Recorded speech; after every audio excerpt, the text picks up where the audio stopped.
നമസ്കാരം കൂട്ടുകാരെ. കുഴവലങ്ങാട് BRCയുടെ റേഡിയോ പരിപാടിയായ തേൻമൊഴിയിലേക്ക് ഏവർക്കും സ്വാഗതം. എൻ്റെ പേര് Nithya K Sabu. Government school എഴുമന്തുരത്തിലെ 1ാം ക്ലാസ് വിദ്യാർത്ഥിനിയാണ്. ഈ ആഴ്ചയിലെ തേൻമൊഴി അവതരിപ്പിക്കുന്നത് ഗവൺമെന്റ് സ്കൂൾ എഴുമന്തുരത്തിലെ കുരുന്നുകളാണ്. നല്ല ചിന്തകളാണ് നല്ല പ്രവർത്തികൾ ചെയ്യാൻ പ്രചോദനമാകുന്നത്. ഇന്നത്തെ പ്രഭാത ചിന്ത അവതരിപ്പിക്കുന്നത് ആനന്ദിത. നമസ്കാരം. ഇന്നത്തെ പ്രഭാത ചിന്ത: കാര്യങ്ങളെല്ലാം കൈവിട്ടു പോവുകയാണ്. ഇനി നമുക്കെല്ലാം കോവിഡിനോടൊപ്പം കഴിയുക മാത്രമേ വഴിയുള്ളൂ എന്ന് കരുതുന്നു. രോഗികളുടെ എണ്ണം കൂടുന്നു, മരണം കുതിക്കുന്നു. ലോകവും രാജ്യവും സംസ്ഥാനവുമെല്ലാം പൂട്ടുകളഴിച്ച് കൂടുതൽ ഇലകളിലേക്ക് കടക്കുകയാണ്. അകത്ത് അടച്ചിരുന്ന മനുഷ്യരെല്ലാം പുറത്ത് സ്വതന്ത്രരായി നടക്കാനുള്ള അനുവാദം കിട്ടിയതോടുകൂടി വൈറസിന് തൻ്റെ കളി തുടരാൻ വളരെ എളുപ്പമായിട്ടുണ്ട്. വൈറസിന് പിടികൊടുക്കാതെ ജീവിച്ചിരിക്കണം എന്നുണ്ടെങ്കിൽ നമ്മൾ ഓരോരുത്തരും അത്രമാത്രം കരുതലോടെ പോവുക മാത്രമേ രക്ഷയുള്ളൂ. ഞാൻ വായിച്ച ഒരു ചെറിയ കഥ പറയാം. ഹിറ്റ്ലറുടെ ആക്രമണത്തിൽ ജയിലിൽ കഴിയാൻ വിധിക്കപ്പെട്ട ആളാണ് ഈ കഥയിലെ നായകൻ. കുട്ടിക്കാലം മുതൽ അയാൾക്ക് വലിയ ഭയമായിരുന്നു. പാമ്പിനെ പോലും അയാൾക്ക് ഭയമുണ്ടായിരുന്നില്ല. പക്ഷേ പല്ലിയെ കണ്ടാൽ അയാൾ ഭയന്ന് ഓടും. ഹിറ്റ്ലറുടെ സൈന്യം അയാളെ തടവമുറിയിൽ അടച്ചു. അയാൾ ഒറ്റയ്ക്കായിരുന്നു. ആ മുറിയിൽ ഒരു പല്ലിയും ഉണ്ടായിരുന്നു. അയാൾക്ക് ഓടി രക്ഷപ്പെടാൻ ഒരു വഴിയും ഇല്ലായിരുന്നു. അങ്ങനെ അയാൾ പല്ലിയുമായി സമരസപ്പെട്ട് ജീവിക്കുവാൻ തീരുമാനിച്ചു. പല്ലി മാത്രമേ എന്തെങ്കിലും ഒന്ന് മിണ്ടിപ്പറയുവാൻ കൂട്ടിനുണ്ടായിരുന്നുള്ളൂ. അതുകൊണ്ട് അയാൾ പല്ലിയോട് ഇടയ്ക്കിടയ്ക്ക് സംസാരിക്കും. പിന്നെ അവർ വല്ലാത്ത കൂട്ടായി. ജയിലിൽ നിന്നും ലഭിക്കുന്ന ഭക്ഷണത്തിന്റെ ഒരു ഭാഗം അയാൾ പല്ലിക്കായി എന്നും മാറ്റിവെക്കും.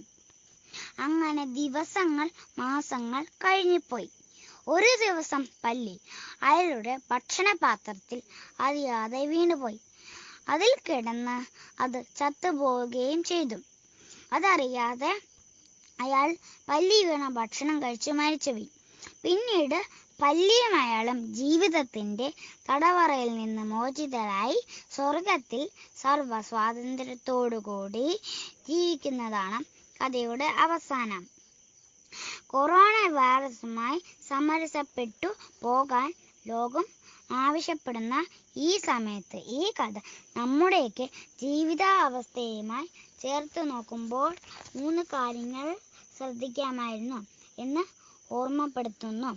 ഭക്ഷണപാത്രം കൃത്യമായി അടച്ചു വെച്ചിരുന്നെങ്കിൽ പല്ലി അതിൽ കയറിക്കൂടില്ലായിരുന്നു. കഴിക്കും മുമ്പ് ഭക്ഷണം കഴുകി വൃത്തിയാക്കിയ മറ്റൊരു പാത്രത്തിലേക്ക് മാറ്റാമായിരുന്നു. എന്തൊക്കെയായാലും പല്ലിയില്ല. പല്ലിയുമായി ഇത്തിരി സാമൂഹിക അകലം പാലിക്കാമായിരുന്നു. അതുകൊണ്ട് നമ്മുടെ ശ്വാസകോശം എന്ന പാത്രത്തിലേക്ക് വൈറസ് കയറിക്കൂടാതെ കാര്യമായ അടച്ചു വെക്കലാണ് പ്രധാനം. അതായത് മാസ്ക് ഇല്ലാതെ പുറത്തു പോകരുത്, കൈ കഴുകാതെ അകത്ത് കയറരുത്, സാമൂഹിക അകലം പാലിക്കാതെ എവിടെയും ഇടപെടരുത്. ഇന്ന് ഡിസംബർ 17. ചരിത്രത്തിൽ ഇന്നത്തെ പ്രത്യേകത നമ്മളുമായി പങ്കുവയ്ക്കുന്നു ശ്രീഹരി. ഇന്ന് ഡിസംബർ 17, റൈറ്റ് ബ്രദേഴ്സ് ഡേ. നിങ്ങൾ റൈറ്റ് സഹോദരന്മാരെ കുറിച്ച് കേട്ടിട്ടുണ്ടോ? ലോകത്തിലെ ആദ്യത്തെ വിമാനം നിർമ്മിച്ചത് റൈറ്റ് സഹോദരന്മാരാണ്. പക്ഷികളുടെ ചിറകുകൾ സ്വപ്നം കണ്ട മനുഷ്യർ ചില യന്ത്രങ്ങൾ സൃഷ്ടിച്ചു. പക്ഷേ അതെല്ലാം വിഫലമായി. ബലൂണുകൾക്കും ഗ്ലൈഡറുകൾക്കും പിന്നാലെ യന്ത്രം ഉപയോഗിച്ചുള്ള വിമാനം പറത്തുന്നതിനുള്ള ശ്രമങ്ങൾ തുടർന്നുകൊണ്ടേയിരുന്നു. December 17 Wilbur Wright, Orville Wright എന്ന 2 സഹോദരന്മാർ ചേർന്ന് നിർമ്മിച്ച വിമാനത്തിന്റെ ആദ്യ പറക്കൽ നടത്തിയത്.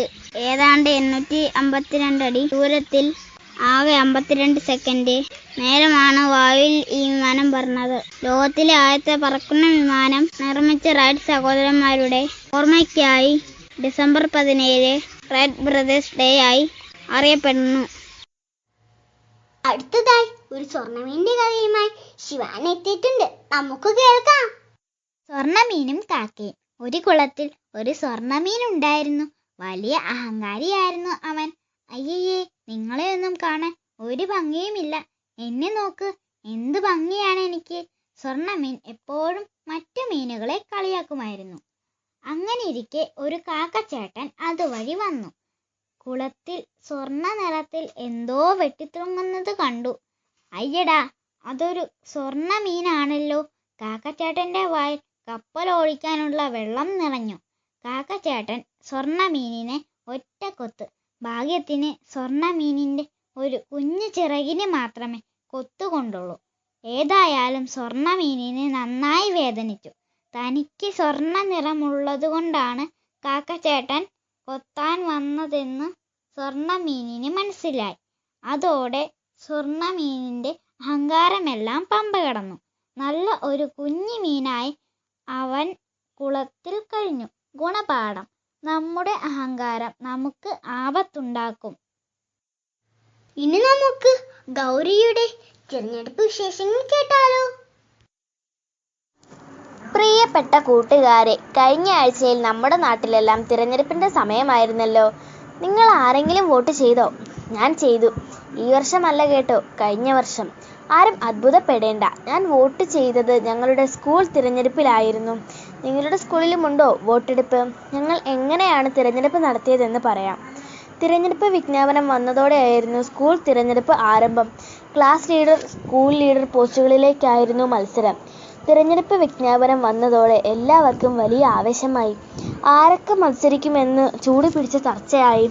മത്സരിക്കാൻ ആഗ്രഹിച്ചവരെല്ലാം നാമനിർദ്ദേശ പത്രിക നൽകി.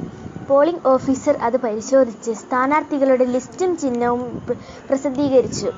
അതോടെ സ്ഥാനാർത്ഥികൾ ശക്തമായ പ്രചരണം ആരംഭിച്ചു. കൂട്ടുകാരുടെ പരാതികൾ വളരെ വേഗം ടീച്ചർമാരെ അറിയിച്ചും പരിഹാരം ഉണ്ടാക്കാമെന്നും സ്കൂളിലെ ആവശ്യങ്ങൾ നേടിയെടുക്കാൻ കൂടെ നിൽക്കാമെന്നും എല്ലാ വാഗ്ദാനങ്ങൾ നൽകി ചൂടേറിയ പ്രചരണങ്ങൾക്ക് ശേഷം തിരഞ്ഞെടുപ്പ് ദിവസം വന്നെത്തി. 7ാം ക്ലാസ്സിലെ ഒരു ചേട്ടനെ പോലീസുകാരനാക്കി. പോളിംഗ് ബൂത്ത് കണ്ടാൽ ശരിക്കും ഇലക്ഷൻ ആണെന്ന് തോന്നും. ആദ്യം ഞങ്ങളുടെ ID കാർഡ് വോട്ടേഴ്സ് ലിസ്റ്റിലെ പേര് ഒത്തുനോക്കി. വിരലിൽ മഷി പുരട്ടി. പിന്നെ ബാലറ്റ് പേപ്പർ നൽകി. വോട്ട് വളരെ രഹസ്യമായി രേഖപ്പെടുത്തി. വോട്ട് ചെയ്തത് മാറിപ്പോയിട്ടില്ല എന്ന് ഒന്നുകൂടി ഉറപ്പുവരുത്തി. Ballot paper പെട്ടിയിലിട്ടു. 2 ദിവസത്തിന് ശേഷം വോട്ട് എണ്ണി. റിസൾട്ട് വന്നപ്പോൾ ജയിച്ചവർക്ക് വളരെ സന്തോഷമായി, തോറ്റുപോയവർക്ക് സങ്കടമായി. സ്കൂൾ ലീഡർ ആയി തിരഞ്ഞെടുക്കപ്പെട്ടത് ബ്രിജിത ചേച്ചി ആയിരുന്നു. ഞങ്ങളുടെ ക്ലാസ് ലീഡർ മത്സരം സമനിലയിലായിരുന്നു. അതുകൊണ്ട് പകുതി മാസം സത്യയും പകുതി മാസം അതിജയും ലീഡറായി.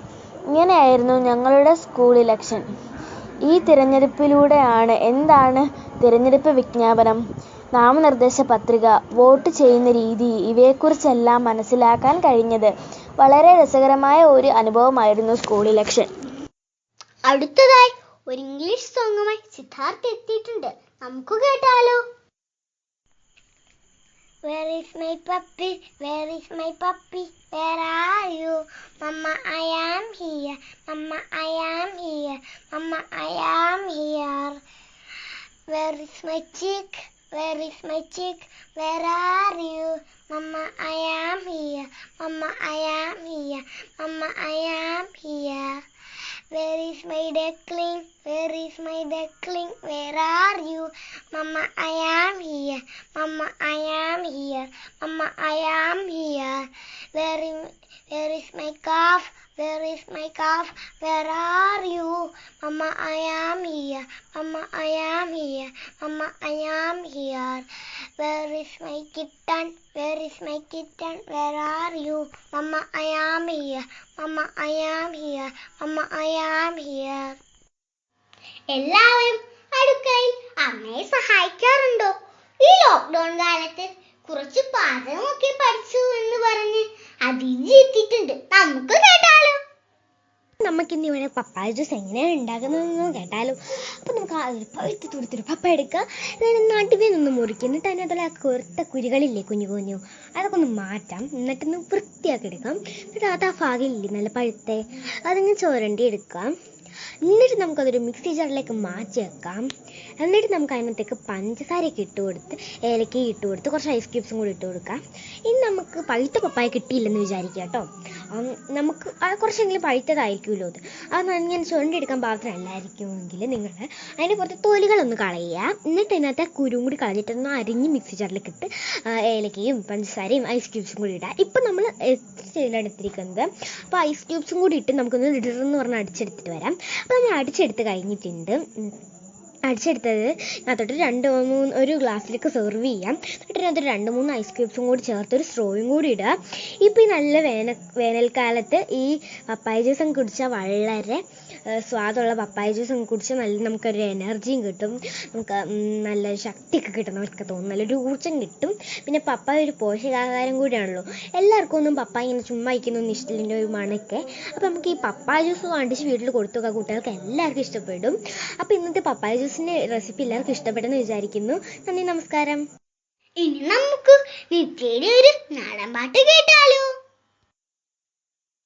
എള്ളോളം താരി പൊന്നന്തിനത്തനി തഞ്ചാവൂരു പട്ടന്തിന തങ്കം തെളിയണ പട്ടു തിളങ്ങണ ചന്തം നിനക്കാടിയേ കണ്ടു കോതിച്ചവ ചെണ്ടം കൊണ്ടെന്നും പണ്ടു പണ്ടു പറക്കാടിയേ വണ്ടു പോലെ പറക്കാടി കള്ളുമാളക്കാതിൽ കമ്മലതില്ലേരും ആരാരും കണ്ണു വെച്ചു പോകും കണ്ണിൻ കതിരാണേ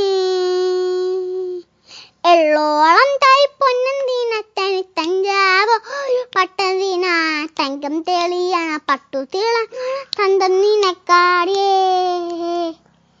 കള്ളിമുള്ളു പോലെ മുള്ളുകളല്ലേലും മാളോരം കള്ളിയാളുടെ നുള്ളൊരു മുള്ളാണ് എള്ളോളം താരി പൊന്നന്തിനത്തനി തഞ്ചാവൂരു പട്ടന്തിന തങ്കം തെളിയണ പട്ടു തിളങ്ങണ തന്തം നിനക്കാടിയേ. Thank you. കുറച്ച് നാട്ടുവിശേഷങ്ങൾ നമ്മളുമായി പങ്കുവയ്ക്കുന്നു നിവേദ്യ. കൂട്ടുകാരെ, നിങ്ങൾക്ക് ഞങ്ങളുടെ നാടായ എഴുമാന്തുരത്തിനെ പറ്റി അറിയണ്ടേ? കടുത്തുരുത്തി പഞ്ചായത്തിൽ മുട്ടുചിറ വില്ലേജിൽ 16-ാം വാർഡിലെ എഴുമാന്തുരുത്ത്, പുൽത്തുരുത്ത്, തുരുത്ത് എന്നീ പ്രദേശങ്ങൾ ചേർന്നതാണ് ഞങ്ങളുടെ ഈ കൊച്ചു ഗ്രാമം. ഇവിടെയാണ് ഞങ്ങളുടെ വിദ്യാലയം സ്ഥിതി ചെയ്യുന്നത്. 20-ാം നൂറ്റാണ്ടിന്റെ ആരംഭത്തിൽ ഈ പ്രദേശം കരിയാർ, മാത്താങ്കരി, കാളത്തോട് എന്നീ നദികളാൽ ചുറ്റപ്പെട്ട ഒരു ദ്വീപായിരുന്നു. പിൽക്കാലത്ത് പലരുടെയും സമഫലമായി ഇന്നത്തെ രീതിയിൽ ആയി. കൂട്ടുകാരെ, ഇവിടുത്തെ പ്രത്യേകത എന്താണെന്നറിയാമോ? കാർഷിക ജീവിതം ഇവിടുത്തെ മുഖമുദ്രയാണ്. ഏറ്റവും വലിയ ആകർഷണീയത ഇവിടുത്തെ നെൽപ്പാടങ്ങളാണ്. ചെറുതും വലുതുമായി 90% ആളുകളും ഇവിടെ കർഷകരാണെന്നുള്ളത് മറ്റൊരു പ്രത്യേകത. ഇവിടുത്തെ കൃഷിക്കാലവും സന്ദർശകരെ ആകർഷിക്കുന്ന മറ്റൊരു അനുഭവമാണ് നൽകുന്നത്. കൊയ്ത്തുപാട്ടുകൾ കൊണ്ടും പരമ്പരാഗത നാടൻ പാട്ടുകൾ കൊണ്ടും സന്ദർശകരെ കുളിരണിയിക്കുന്ന ഒരു കാലമാണ്. പ്രകൃതി രമണീയവും ഹരിത മനോഹരവുമായ ഈ കൊച്ചു ഗ്രാമം ഞങ്ങൾക്ക് തരുന്ന സന്തോഷം പറഞ്ഞറിയിക്കാനേ വയ്യ. കണ്ണിനും കാതിനും കുളിർമയേകുന്ന ഇവിടുത്തെ നെൽപ്പാടങ്ങളും ചെറുപുഴകളും എല്ലാം ആരെയും ആകർഷിക്കുന്നതാണ്. വെള്ളം അതിർത്തി നിശ്ചയിക്കുന്ന തുരുത്തുകളുടെ സംഗമവും നീലവാനം കണ്ണാടി നോക്കുന്ന ചേലപ്പരപ്പുകളും ചെറുപാലങ്ങൾ കരകളെ ബന്ധിപ്പിക്കുന്നതും എല്ലാം ആഹാ, എത്ര മനോഹരം! മനുഷ്യർ ജീവിക്കുന്ന ചുറ്റുപാടിനോട് ചേരുന്നവരാണ് എന്നത് എത്ര അർത്ഥവത്താണ്. പ്രകൃതിയോടുള്ള പൊരുത്തപ്പെടലിന് ഉത്തമ ഉദാഹരണമാണ് ഇവിടുത്തെ ജീവിതം. ഇവിടുത്തെ ജനങ്ങളുടെ ഉത്സാഹത്തിന്റെയും സന്തോഷത്തിന്റെയും ഒത്തൊരുമയുടെയും അടയാളമാണ് ഓണക്കാലമാകുമ്പോൾ നടത്തുന്ന വള്ളംകളിയും മറ്റാഘോഷങ്ങളും. പച്ചമ്പിന്റെ കൊടിനാട്ടിയ തെങ്ങിൻ തലപ്പുകളും മലയാള മണ്ണിന്റെ കഥ പറയാൻ ഞങ്ങളുടെ ഗ്രാമത്തിലുണ്ട്. ഇവിടെ ഞങ്ങളുടെ വിദ്യാലയം കൂടാതെ ഒരു സഹകരണ ബാങ്ക്, സഹകരണ പാൽ സൊസൈറ്റി, നേതാജി സ്മാരക ഗ്രാമീണ വായനശാല, പോസ്റ്റ് ഓഫീസ്, അംഗനവാടികൾ തുടങ്ങിയ പൊതുസ്ഥാപനങ്ങളും ഈ നാടിന്റെ സമ്പത്താണ്. കൂടാതെ ചില പ്രധാന ദേവാലയങ്ങൾ കൊണ്ടും ഞങ്ങളുടെ നാട് അനുഗ്രഹീതമാണ്.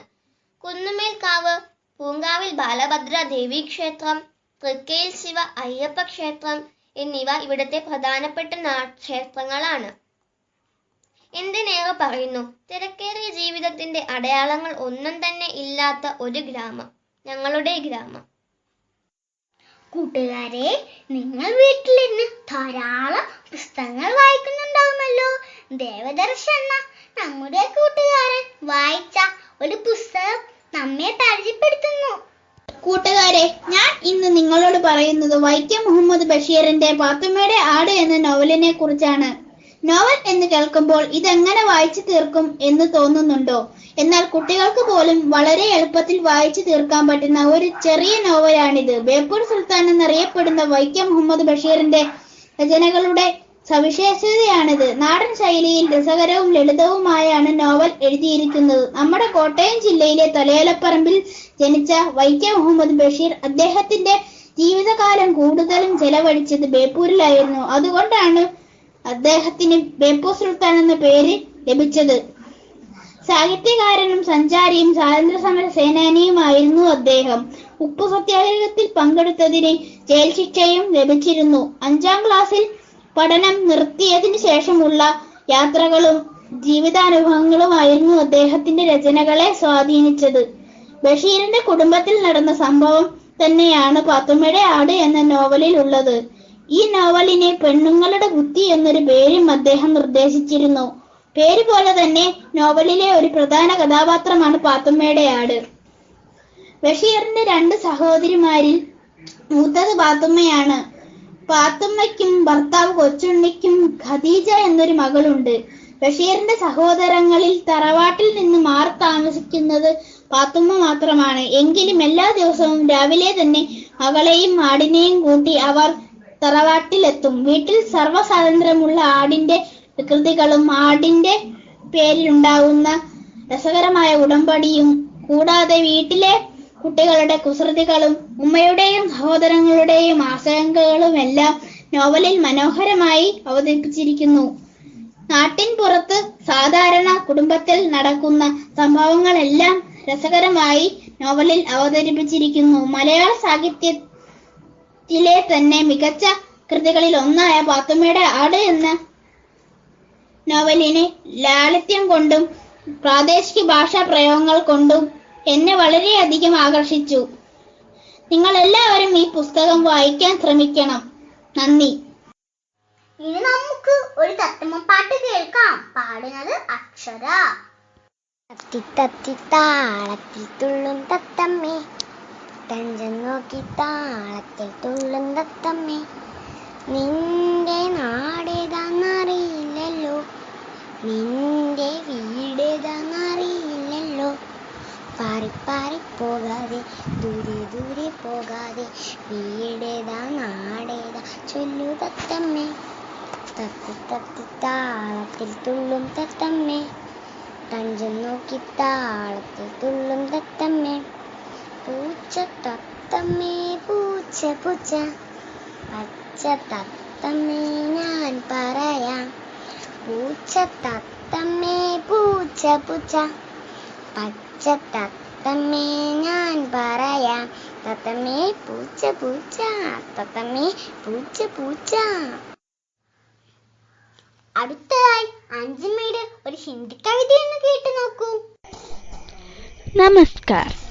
श्री पी मधुसूदन की मेमिदर हम नामक कविता में प्रस्तुत करती हूँ.